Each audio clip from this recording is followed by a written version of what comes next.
yung caterpillar at yung kanyang kamag-anak na caterpillar na naging paru-paro na, may pakpak na. Si caterpillar para pa ring worm.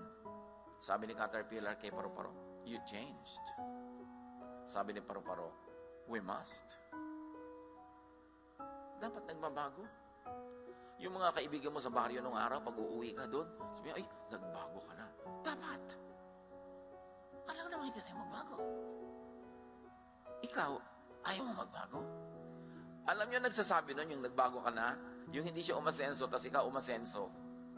So, para tabla na lang kayo, gusto niya, huwag ka rin umasenso. Yung, naku, hindi mo na yan ma-reach. Eh, dapat. Kasi kung nare-reach mo pa rin ako, ibig sabihin, hindi ako nag-grow. Hindi po kasiraan yung hindi ka na ma-reach. Tiyempo-tiyempo lang yan para mo ma-reach. But an achiever, an active person, a fruitful person, mahirap talaga laging makaladkad yan. Kasi may mga kaabalahan.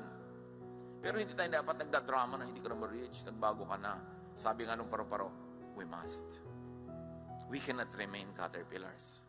We must grow wings and fly because we are butterflies.